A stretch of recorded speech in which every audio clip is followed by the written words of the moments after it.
going on? How you guys doing? Been a sec. Ain't talked in a while. Um, yeah, we hope everybody had a good Easter. I had a pretty bad one. I had to put my dog down at 14 years, Larry. Not trying to pull on heartstrings, but that was kind of rough. So that was last Sunday. He just woke up and just was, he took a turn for the worse. He was older. He was like, for those that don't know me on just Facebook friends and just on this group. Yeah, I had him for 15 years. He's been with me most of my life as a driver. So, yeah, he's a little American Bulldog, Larry man. Been with me through it, through thick and thin. And, yeah, that was a rough one. That was, yeah, everybody knows that. You got a dog for a while. That's hard. Because I think it's because they're so innocent, you know what I mean? They don't know what's going on. It's hard to explain to them. So, we just wanted to make sure his last, year, he's been getting older and he was comfortable. And he was like having seizures. And we got that under control with some medication. And I just think, you get old. So, he was in some pain, so we had to take him in. Actually, there's a vet in Westchester. I use Jane Latta, which is like a legendary vet in Westchester. She's awesome. She doesn't take any new patients. She's older. I think she's from the A. Dewey Powell family. So she's never done it for the money, and she's always just kept her prices just the way they, she's increased them because she had to, but not to make any excess money, not to try to gouge you. So we use her. I called her, the emergency line on Sunday, but she's older, and it was Easter, and she wasn't in the office and wasn't able to take the call. So I was going to go to VRC in Malvern, and which I had done with a cat before, like a while ago, and they kind of like bring you in, and I feel like play on your heartstrings a little bit and charge you a lot more. I think I paid, I brought my cat in and she was in the same boat. She was just old and she was on her way out and it was time. And I brought him in and they charge you for an emergency room visit and they charge you for blood work, and then everything. I mean, it was like, this was even before prices skyrocketed. It was like $1,000, just to, and I got her cremated and stuff. Actually, I have their little ashes around here somewhere. I had 2 cats for a long time. But, so then I got Larry, and I had him for 14 years. So I've always had pets. But not a big cat guy anymore. Ain't gonna lie. Not a big cat guy. Sorry, Jessica. I know you like your cats, but it's not for me anymore. The litter boxes and shit. But, yeah, I didn't want to go to Malvern. To VRC because my experience last time where they just drug me over the coals, it felt like, you're there with your cat or your dog, your pet, he or she's in pain, and you just want to do the right thing, and then I feel like they play on that a little bit because what are you going to do? You give them a credit card. But so Jane couldn't see me, which I'd have brought him. She knew his situation. I'd have brought. She makes house calls even. It would have been like, not that money's an issue, but you don't want to think about money at a time like that. But after all said and done, and you're emotional, and you're like, you feel like somebody took advantage of you. Like I felt like that place in Malvern did to me. You get a little pissed off.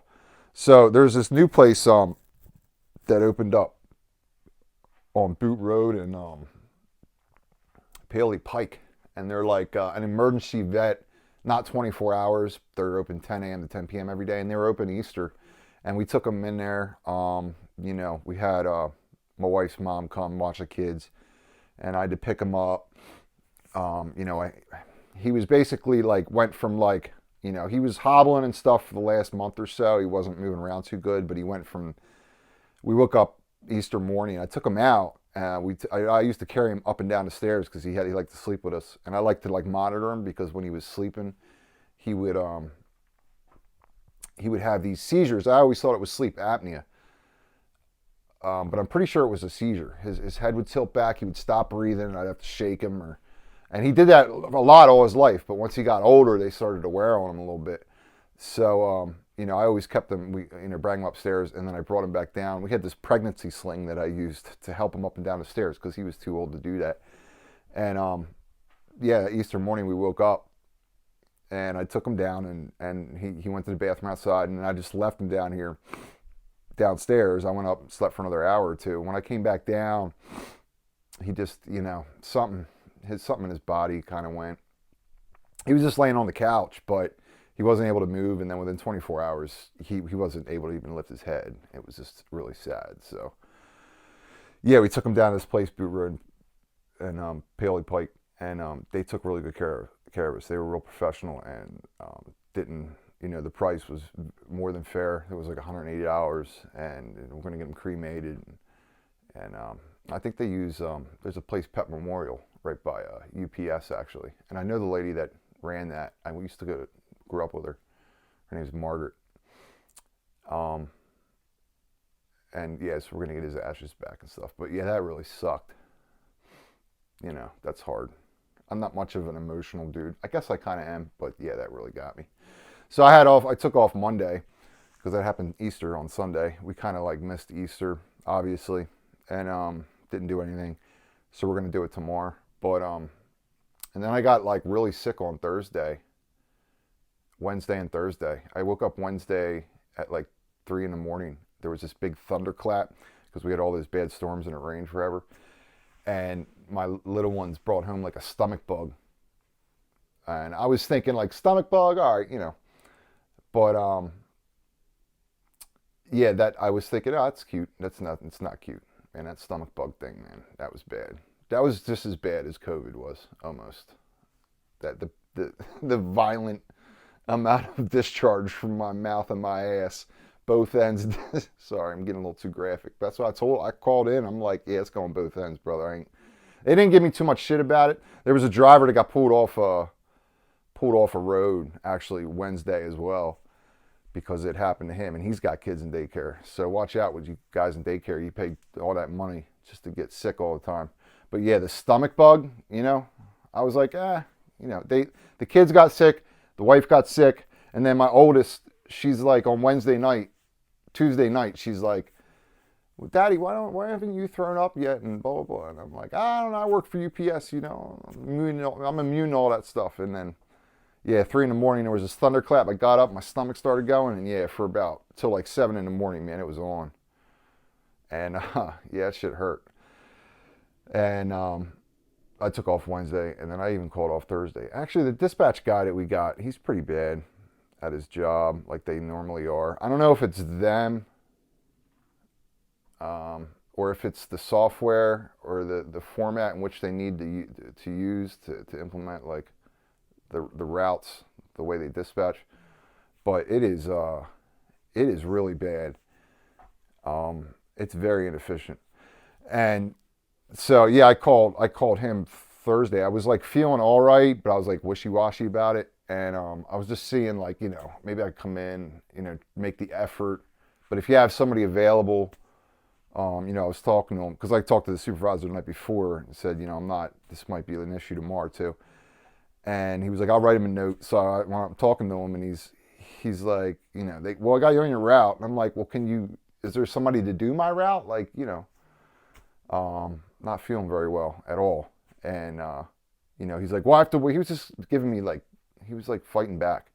He was giving me like a hard time about it. And, wait till the call outs or just all the excuse, not just like, yeah, we got somebody, we're going to cover you. Come in if you can in case something bad, not that. He's giving me you're on your route. And then if I can, maybe so I was like, well, I'm just going to call out. How's that sound? Let's just make it easy. I already called out yesterday. And, they had this big attendance thing for a while. Like, I don't know what they think. Like, I was literally on my deathbed. It's my responsibility. We're DOT drivers. We're professional drivers at UPS. And we need to make sure that we're not everybody's 100% all the time. But if you don't feel you're safe to drive, you got to call out.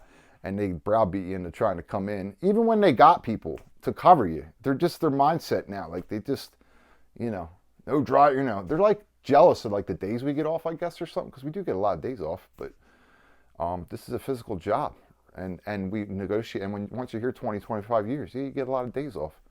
That's what it is. Pay your dues, join the union. You can be the same. Sit on the other side without a pension and all that shit, and then get all mad at me because we have a union and negotiated a contract with a company that made $100 billion. I think that's maybe what it. I don't know what their deal is, but they just get like funny sometimes. So yeah, he was giving me shit about calling off Thursday, and I'm like, all right, well, or even asking, if you have somebody to cover me, let me come in. If something happens, then I'll work. But I'm just really not 100%. Not even. I don't even know if I was 50 or 60. I was still banged up Thursday. I was really weak. Of course, it's kind of my fault because I didn't eat anything for like 24 hours, and then I went right back out and got like a sausage, egg, and cheese sandwich on Thursday morning. And I don't think that was probably the best thing to do. I should have took it easy, maybe a little oatmeal or something. But yeah, the dispatch guy, man, they're always something. Or the one in the Coatesville Center, he's about as bad as the last one we had. I guess we have Nate was pretty good, not the name drop, but we always bitched about him. But then when you saw what came after him twice in a row as a dispatcher, whew, yeah, I'll take Nate back any day.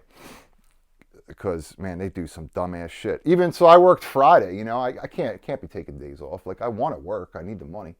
So I worked Friday, and they had I have a new guy next to me. I'm in Oxford. There was a guy in Nottingham, and he's the type of guy like me. If they give him shit, he just does it. So they had a big pickup that's usually mine, should be on mine, all the way on my route, and they had it on his route, and they're always monitoring him. They watch me because I'm on the 9-5, but they really watch him. And he's the type, like, he sees it, and he's like, well, that's what they want me to do today. That's what I'm instructed to do. So he came all the way over, he went all the way over and did it. And I just went there because I wasn't thinking, because I go there every day for years now. It's just a habit. So I just go, and then I open the door and nothing's there. And I look at my board and the stop's not in there. And I'm like, I call the center and just stuff like that. He just doesn't get shit. The dispatch guy doesn't catch that stuff. I don't even know how that gets switched in the first place. You got to go out of your way to fuck up like that. Like, you didn't even have to touch the format for the routes that day. I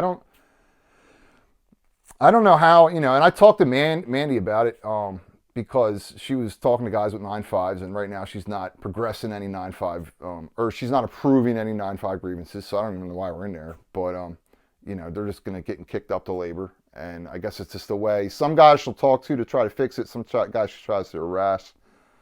And tries to get him to take away the grievance. But the 9-5 is a 9-5. There's no other the language in there. She tries to blame everything in the world, but and at the end of the day, if you're out over 9.5 hours, and if there's an issue for that you want to talk about, then they can address that like the day after, not weeks later after we file a 9-5 grievance, and you want to bring up some dumb shit. Just really, she tries to. She really reaches for excuses, and she tries to make it seem like you're not only doing the wrong thing, but that maybe you're being, she used the word malicious, and that's when, with a driver, and she's used that with me before, and I kind of I wasn't into that. I'm like, no, you're not going to turn this into, something where you're trying to blame the driver or something that's a fireable offense because you don't like the fact that he's over 9.5, and then you ride with him and you give him the same stops, and guess what? When he's on supervisor on car with him, he's out to 9.5. So riddle me that one, Batman. Like, what the fuck? Fix your shit. It's just harassment to its highest form. She tried to tell me a few years ago. I got 4 9.5s. This is before the new contract where you get quadruple time. So that's why every 9.5 matters, by the way. Even if it's only a few minutes and it's not a big check, you're still checking a box to get to your 4th, which we don't want to do, but the penalty increases the quadruple time, and then they really start paying attention. It's all, these grievances, they aren't about the money. It's just guys want to get in. Like, we don't want excessive overtime. We don't want to be out till 8, 9 o'clock at night. We just want to get in and see our kids a little bit before they go to bed, right? That's it. But they want to play their little games. They always want to try to get you in 9-4-9. It's like, no, like, if you're going to push it that close, there's so many variables out on the route that, even on Friday on the way out, I got stopped by a train, which took 5 minutes. And then further down, I take 926 in. It's like a back road down to southern Chester County. There was a 1 lane closed, and that took 5 minutes. It's just, and that was just out on the way to route. There was a 10-minute interval where my time went up by 10 minutes just going out the route. So yeah, it's wild. Yeah, she tried to use the word malicious. Nah, I didn't like that. Didn't like that at all. That we could end that meeting right there, because she gets snarky. She's not like the type to yell and scream. She sits there very but she gets she throws her shots in. So, but other drivers, she just if she would just work with all the drivers like she does with some and not other. I mean, I guess I get you're not going to get along with everybody, but don't start accusing the drivers of being malicious when you have no information to back that up with. I want solid evidence. Yeah, I forget she tried to tell me I was going years ago. I had 4, and sorry, I'm a little bit all over the place. But I had 4 and I had the quadruple time thing. She tried to say I was going 40 miles an hour on the way back from Route 1 when the speed limit's 55 to 9.5er. And I had that week I had 4 9.5s. It didn't even matter, even if that was the case. But it wasn't. I actually specifically remember, I knew they were watching me. And I specifically remember that day that she's talking about. And I screenshotted, there was some really nasty weather that came in, 50-mile-an-hour winds and raining sideways. And I'm an hour out, so I'm on bypass, 2-lane bypass. I'm not going to go 65 miles an hour. I'm not even going to go 55 miles. If it's snowing, I drop down to 20 miles an hour. So yeah, there's a reason for that. But she waits till the hearings to maybe you forget about it, and then tries to call you out on it, and you're like, wait, what? And you're not doing anything, you're not doing anything malicious. You're not, it is what it is. It's not hard to get a 9.5. I don't need to do extra work and mess with you. There's enough work on that truck, believe me, on anybody's truck to hit a 9.5 if you do it right. You take your break, you practice the methods, especially in a bonus building like we're in, when they're used to guys that cut corners. So, yeah, there's, I didn't even, they try to make it seem like you're stealing from the company just by enforcing the contract of excessive overtime. It's crazy. But we're not going to have that, we put that, when she starts going that route, then the meeting's over. We can go back and forth if you want, but you don't want that with me. You better pack a lunch, as most of you guys know. So, yeah, these 9.5 grievances are just getting kicked up to labor. And so are the supervisor working grievances. Everything's getting kicked up. So hopefully Matt Connor's on his shit up there and getting shit settled, because I still have a few out that I want resolved. But yeah, I didn't want to take too long without a video, because I know you guys are waiting on me, man. You want to see my new haircut, Wanted to hear about my dog. This guy's got I ain't trying to be too down, man. It's just shit that went on in my life, so I'm gonna share it. And yeah, I don't want to go too. I still want to make my videos. I like talking to you guys. So yeah, hopefully I feel like the attendance thing hasn't been an issue as much anymore. We got vacations coming up. We got our days reset in May, just in time for my bowling event, May 11th. Well, not my bowling event, but the bowling event. That actually Krakauer he's the one that also contributed quite a bit because he manages the place. So, but yeah, I think, and guys have done it before, so hopefully we get a good turnout for that. I'd really like to see a lot of you guys, and just have a good time. It's a Saturday, so you Saturday guys, request your 8. Don't shortcut to get in. We'll be in there. We'll be there all night, and yeah, have a good rest of your weekend, and a good week next week. And I'll have some more shit. I'll bring up some topics or list some stuff below in the comments what you want me to talk about. But yeah, you guys have a good night. Good talking. See you later.